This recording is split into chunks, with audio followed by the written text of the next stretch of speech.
turns out that when you remove the effect of excess body fat, our hardwiring for metabolism between the age of 20 and 60 is rock solid, flat as an ocean on a calm day. And this is the mic drop discovery, is that 60 can be the new 20 when it comes to your metabolism if you follow. So what are some of the great ways to actually burn down body fat? Going for a walk, for 30 minutes, anybody can do. Going for a run, if you can do it, if your knees are good, I would consider doing that. Great way to actually burn down extra body fat. Are there hidden things that you may not be aware of that are actually slowing your metabolism down? So I think that there are some actual food items that people consume that they don't realize that will do that. Also one of them. Really?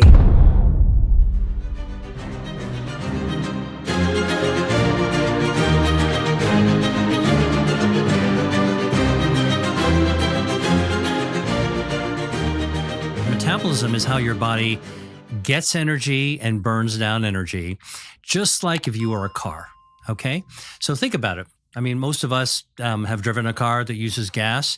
And, when you're driving a car, which relies on fuel to actually drive forward, you were just sitting in the driver's seat, going about your way, thinking about how to get to point A to point B. You're not thinking about the fuel. And that's basically how we operate with our metabolism. We just keep going, doing our thing.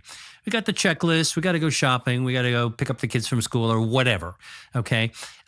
We don't think about our metabolism, but like a car, which requires fuel, when the fuel gauge goes towards empty, suddenly, if you're sitting in your car, all of a sudden you're like, where do I find that filling station? Right. I got to get some gas. Yes. Okay. Same deal in your body. When your energy runs low, suddenly you got to get fuel. And it turns out the fuel that we use for a car, which is gasoline, petrol, depending on where you live. If you actually look at what happens in the body, the fuel for our body is our food. Yeah. We call gasoline in gallons or liters, depending on where you live. Food, the measures in calories. Most of people will tell you, put the best quality fuel you can into the tank. Yep. But all of us, I'm running a little low on cash this month. And so what do? You go out and I'm going to put some of that cheap stuff in there. Right.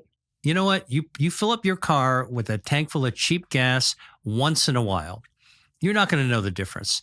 But if you do that every single time you go fill up your tank, all right, day in and day out, week after week, month after month, I guarantee you, your car is not going to run as well or as long as somebody who really takes care of their car by putting higher quality fuel into their car. And by the way, beyond the quality of the fuel, that person who's making that choice is probably also taking better care of their car in general. And that's exactly what happens to our body. When we're actually needing fuel, we go for food, we reach for choice A, choice G, choice C, just like at the fuel tank. And what we know is that if you actually choose higher quality fuel for your body, it's actually going to be a lot better for you in the long run. They discovered that human metabolism across a lifetime follows only 4 phases. Okay. We're are all they? born in the phase 1. We're all born the same way. Phase 1 is from day 0 to 1 year old.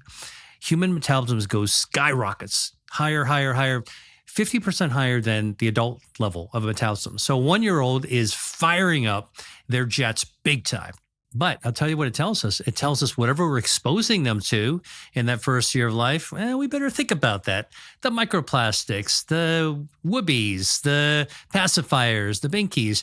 What are we putting into this metabolic engine, jet engine? Yep. All right. So phase 1 is 0 to 1 years old. Phase 2 is from 1 year old to 20 years old.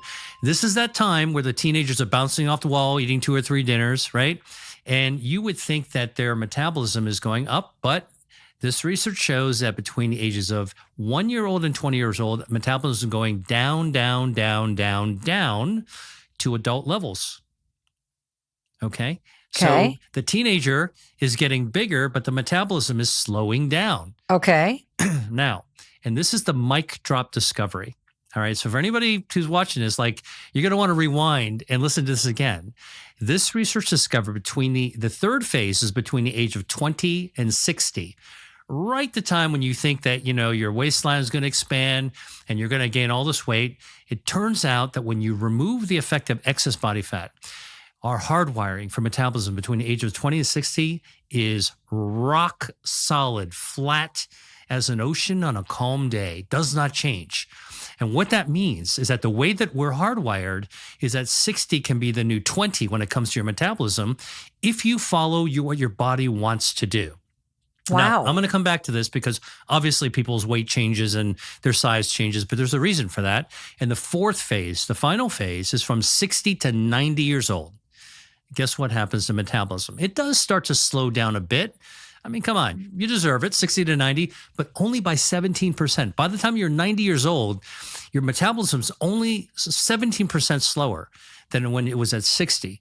And 60 should be rock solid at 20. So our metabolism is hardwired in our body, just like in a laptop. You know, the operating system is hardwired out of the box. It's going to be firing up. And our metabolism is designed to store energy, and it stores it into our body fat, and it burns energy just to allow us to do ordinary things. You don't have to run a marathon to burn energy. I mean, that'll burn a lot of energy, but doing the laundry, washing the dishes, walking up a bunch of steps, making the bed, that also burns energy. Okay, talking on the phone burns energy. Moving your fingers to scroll down your social feed burns energy. Movement of any sort will actually burn some energy. So I'm trying to make sure people understand that any kind of movement is a good start. By the way, studies have actually shown that even fidgeting, you know, shaky the leg, tap, tap, tap. All right. Those actually rev up your metabolism as well by burning down some energy, but nothing substitutes from a burn perspective from actually really getting into motion. Because when you're burning down, when you need fuel to burn, it's like driving really fast on the highway. You're going to burn down the fuel in your tank a little bit more. And that fuel is really the fat, the energy stored in body fat. So what are some of the great ways to actually burn down body fat? Going for a walk, you know, for 30 minutes, anybody can do. Going for a run, if you can do it, if your knees are good, I would consider doing that. Swimming, great way to actually burn down extra body fat. It doesn't put too much stress on your bones or your muscles. Dancing is a great way. So the amount you intake food, the quality of the fuel that you're actually putting into your body, the amount of fuel you're putting in your body is one side of the equation, and you can control that. So that's super good news because just cut down a little bit, and then burning down the fuel that's been accumulated. Now, some people say, well, look, I have a really big body and I haven't been able to lose this fat. It's not going to happen overnight because guess what? You have been accumulating those extra tanks on your pickup truck for a long time. Those extra cans of gasoline that you've been piling up for a long time. It's going to take some time to burn it down. You got to be patient. So whenever you see these things like lose, X number of pounds in 2 weeks or 10 days, if you can do that, all right, it won't be sustainable. You're looking for sustainable, healthy fat burn. So I think that there are some actual food items that people consume that they don't realize that will do that. Alcohol is one of them. Really? Yeah, because alcohol is, first of all, it's carbs. But when you have a lot of alcohol, it changes the chemistry in your body, affects your hormones, and makes you less eager to actually exercise the next day. You don't get as good enough quality sleep. We haven't talked about sleep and metabolism, but you don't actually get to that real fat burning part of sleep if you're not getting good quality sleep. So you want deep sleep in order to be able to really burn as much fat as possible. And not only are the alcohol sort of the empty calories that will have you grow more body fat, but now it's actually affected your behavior as well. And one of the things that we haven't really touched on, but I think it's important, is that, remember I told you that the research shows that between the third phase of metabolism, between age of 20 and 60, is rock solid. It's a flat line. And that's how we're hardwired. But obviously, people in their 40s and 50s and even 60s, and they see, they're gaining weight, their body shape changes. And so what's actually happening there?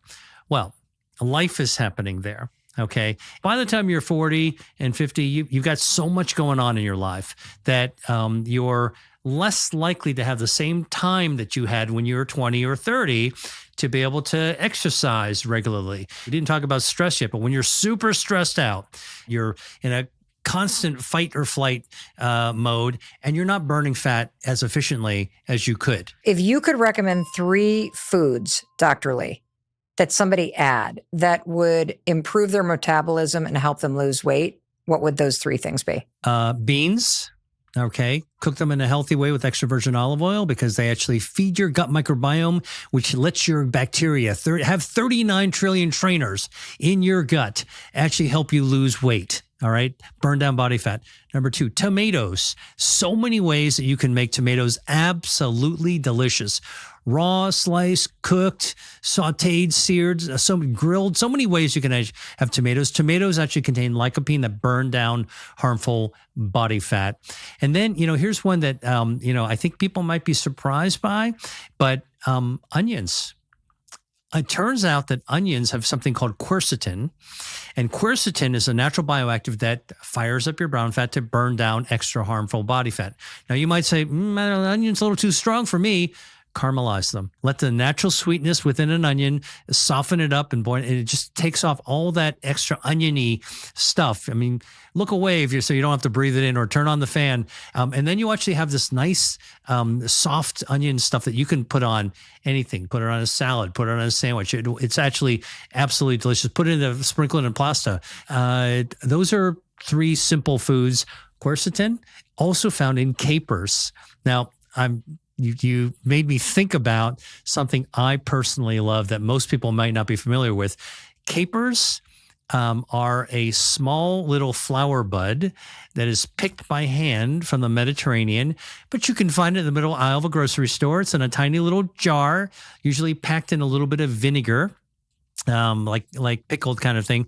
And you just pull them out, or packed in salt. You pull them out, rinse them off, and you can chop them up and sprinkle them to anything, a salad, chicken, fish, whatever it is, pasta. You'll really light up the thing. And the reason I'm saying that is because capers are bombs packed with quercetin. Quercetin burns down harmful body fat.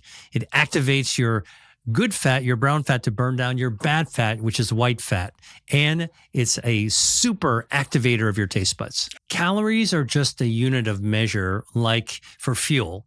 Okay. If our food is our fuel and we call the fuel calories, you don't want too much fuel, so you don't want too many calories. But here's the thing: when people really try to create a number to say you got to count to hit this, and I understand this, by the way. This is the basis of biohacking, right? People go, I want to know everything there is to know. I'm a quantitative person. I want to get all my numbers. And that's fine. Okay. But I can tell you the reason I try to discourage people from counting calories or tracking their blood sugar on an hourly basis, or, macros or whatever the heck. Yep. The problem is that actually that's quite stressful. And when you're stressed, it actually counters what you're exactly trying to do, which is lose weight and burn harmful body fat. It's very stressful for me if I had to sit there to calculate my calories, calculate my protein. So what do you do instead? Well, I think that this is, again, where working with a nutritionist is really, really helpful because it's personalized. Somebody's sitting with you, even if it's a one-off consult, they're going to ask you, what is your life like? Tell me what you do in an average day. What do you want to do that you're not able to do? And what are your overall goals? And then based on that, and based on your height and your weight and your gender and any other diseases you might have, that's actually a better way to come up with, the number of calories that you should have every day. And again, by the way, if you're more active one day, you're going to need more calories. And so that's why I think the range of calories is probably, working with a nutritionist is going to be a healthier way that decreases your stress. You want a consultant to come in that tailors it to you, and which is why I'm reluctant now to give you kind of like, okay, Dr. Lee, what's the range that we should be aiming for? You know what I was thinking? I'm like, what about a low? What about a high? You're like, don't do it. Don't go there because it's too stressful. And whatever I say might not fit the person, who's listening to this, it might not actually fit your situation. And all of a sudden it's like, oh, I can't achieve that. And now you're feeling stressed again. So, there's something to be said about not worrying so much about numbers. Stop counting. Be aware that the amounts matter. And by the way, if you consume too many calories one day, consume less the next day. So it's very hard to hit that number every single time. And that's what I want to let people know, is that focusing on the numbers is a big source of modern stress when it comes to nutrition and dieting and weight loss. It's much better to flip the script, to recognize the ingredients that actually fight body fat, that can tap into and activate your body's hardwiring to burn down extra body fat. And in order to be able to live a more, I would say, a smoother, more integrated life, so you're not focused on those numbers. As a medical doctor and a researcher and an expert on metabolism, what is fat? All right. So fat is a substance that we all recognize and maybe recoil from hearing, like, ugh, I don't want to, don't too much fat. You want to cut it off on your plate and put it onto the side. But I can tell you, fat is one of the most important tissues in your body. And in fact, it forms within weeks after your dad's sperm met your mom's egg and you were just a ball of cells. Your fat formed before you had a face, before you had a waist, before you had thighs. You had body fat forming. And here's how it's really interesting about how fat forms. First organ that forms are your blood vessels, because everything needs a blood supply. So again, you're just a ball of cells, a few days old, starting to be a few weeks. The first organ that forms is your circulation. Second, because you need blood flow. Second organ that forms are your nerves, because every organ needs an electrical system. Think about building a house. You got to start with the basics, right? Yeah. You need the circulation, you need an electrical system, a nervous system. Third tissue that forms, body fat. And body fat forms around the blood vessels. Okay. No face, there's no arms, there's no thigh. Okay. There's no waistline. It forms around the blood vessels like bubble wrap does. And the question you ask is exactly the interesting question. Why does fat grow around blood vessels very early in life? Because fat winds up becoming the fuel tank, and you want the fuel tank to be near where the fuel is. When you eat food, you're eating fuel. The fuel goes into your blood vessels. And how do you store the fuel from your blood vessels into the fuel tank? It's right there, right next to the blood vessels. That's why the fat started forming very early on in that configuration. Are fat cells like all the other cells, or how are they different? They can stretch and expand. They fill up with the energy from food. All right. They can expand 300%. Regular fat cell, you can't see with the naked eye. Under a microscope, you could see it. But I'm telling you, and this is why when fat expands, when you're loading it with fuel, which is the food that we eat, which is the energy that we actually need. I mean, think about it. Our body's designed to find fuel, put the fuel into our body by eating it, storing it, stores it in our fuel tank, which is our fat. And then when you're ready to burn the fat, it takes the fuel from the fuel tank, just like your car, and runs it through the engine so you can actually burn it down.